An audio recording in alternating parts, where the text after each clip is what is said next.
Hi, I'm E.D. Lewis, and welcome back to my channel, E.D. Lewis Reviews. Before we get started, you know what to do. Hit that like, hit that subscribe, that little bell to let you know when I have a new video up. And also, please leave a comment down below, even if you're saying hi or commenting on the content. As long as those comments are not inappropriate or rude, then, you know, they're very welcome here. I love reading comments.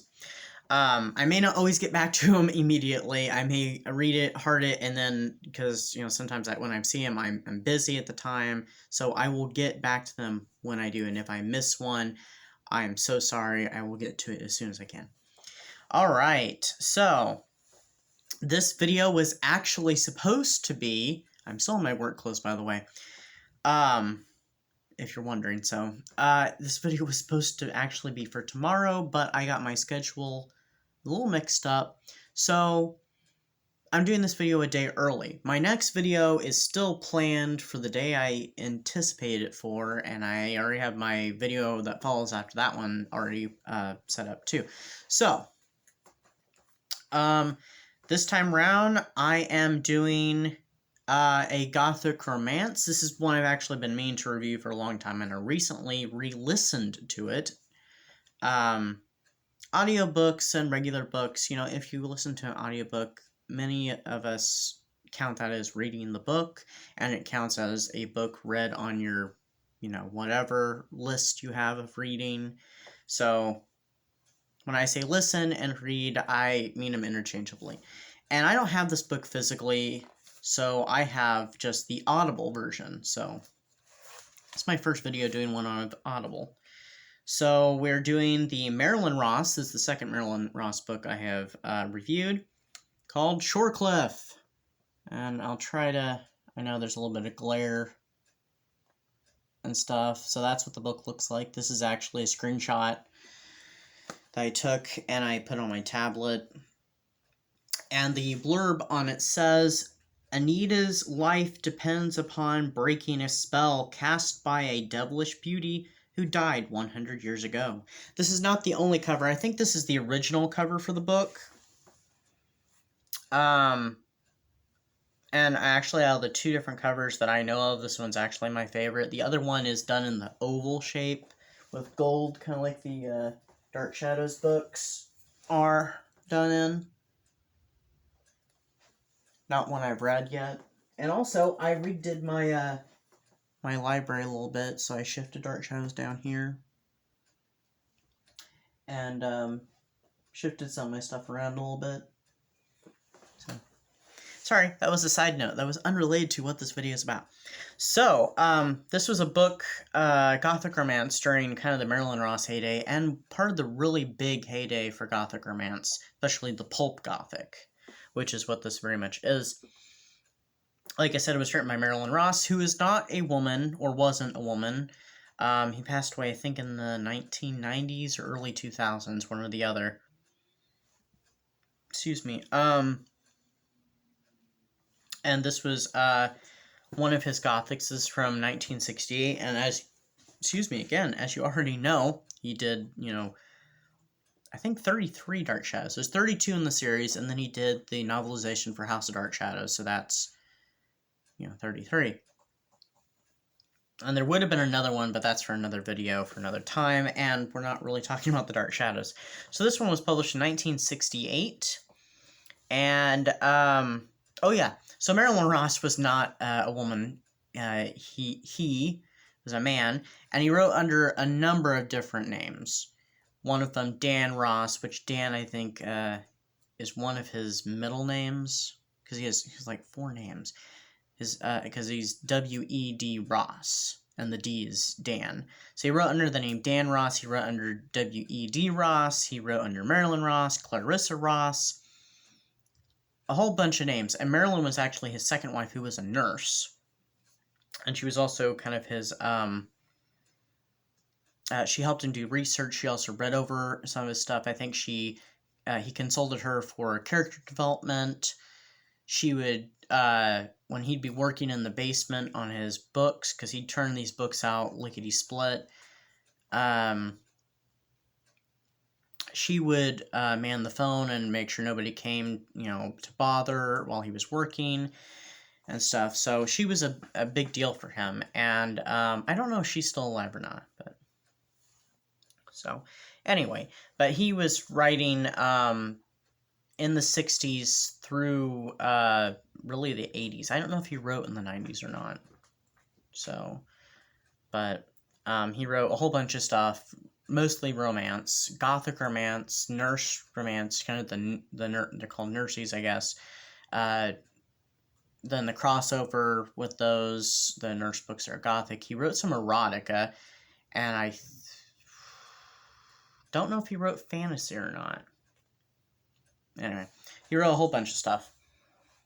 And so anyway, this book, Shorecliff, which I've read another book called Castleccliff, which runs a lot like a Marilyn Ross book. And actually, I have a review for that. I'll put that link in the description down below.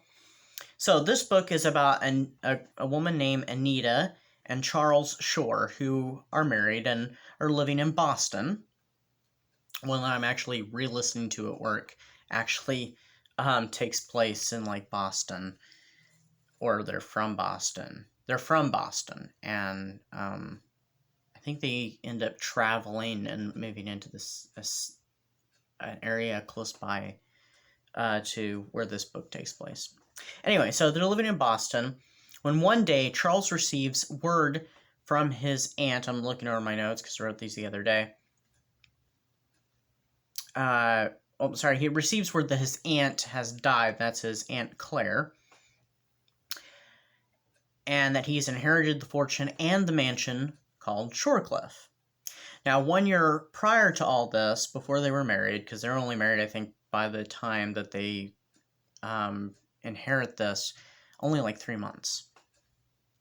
So 1 year prior to this, Charles was actually in a near-fatal car accident, and it left him with a terrible head injury, and so he's still getting over that and still healing from it. He's not fully recovered by this point.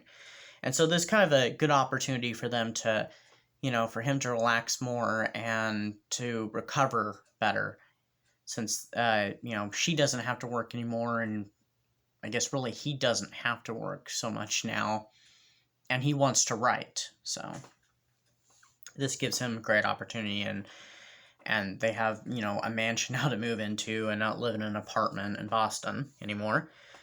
So they pack up and they move to New Hampshire, where the house is.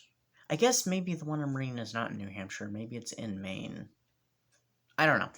I'll get my notes over that. I'm just not sure where it is, because they mentioned some of the same locations, like Kennebunkport. So I'll find. I think that's in Maine. I'll find out, though. I don't know New England. I'm not from New England. Although I'd like to visit it someday. So anyway, they move into the twin house mansion because it was built by two brothers who they wanted to keep their privacy. So it's like one big house, except for there's like a dividing wall. So it's like twin houses put together, like a giant duplex in a way.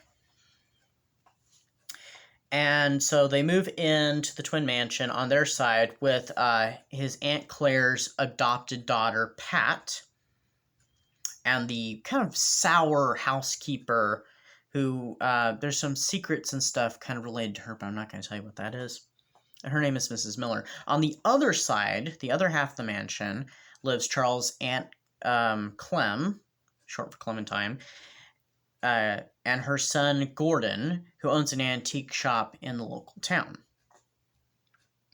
So, as the couple settle into their new home, Charles becomes obsessed with the legend of Amanda Shore, a suspected murderess. And there's just kind of this mystery. I don't know, did she murder this man that she was in love with and wronged her? Or did he just, die mysteriously? It's a big question here,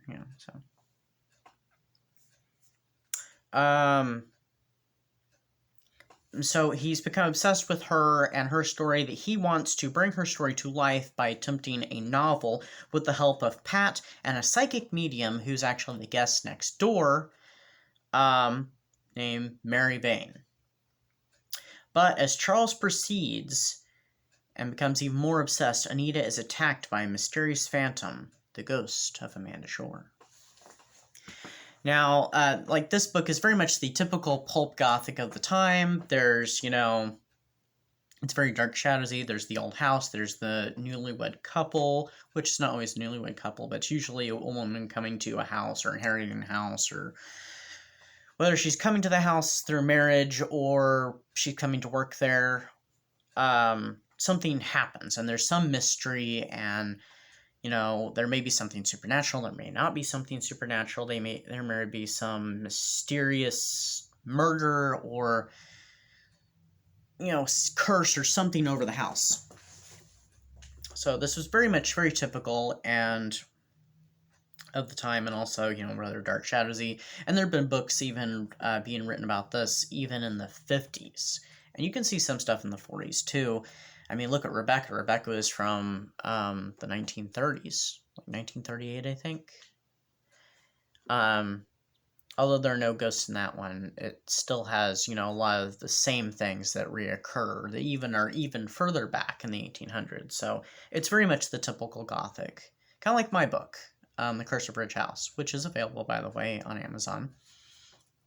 But I enjoyed this one. I actually I've listened to it, I think, like 3 or 4 times total since I got it, because they put it out on Audible in 2019. They have a whole bunch of Marilyn Ross Gothics that are out right now, and still coming out, that are on Audible, and they're from Paperback Classics. So... And there's I think the entire Dark Shadows catalog is out now, except for the House of Dark Shadows book. And I was missing a couple of those books from my library, so I went ahead and got them on Audible. And they are republishing at least the Dark Shadows ones. I don't know if they're republishing like Shorecliff. But anyway. So check out Shorecliff if you're curious. It's a fairly quick read. It's only like 6 hours, I think. And if you're a fan of Gothic romance, or anything Gothic, or even kind of, romantic suspense, kind of romance mystery, with a little bit of horror thrown in there, with a ghost and a phantom and psychics, do check this book out. They also do seances in this book, and some weird stuff happens. So do check that out, and that's all I have for you this time. I will see you back here next week, actually, in about a week, yeah, for another review, and that one actually has to do with an anniversary. Not mine, anniversary of a film. So do check that out, and I will see you next time, right here on E.D. List Reviews. So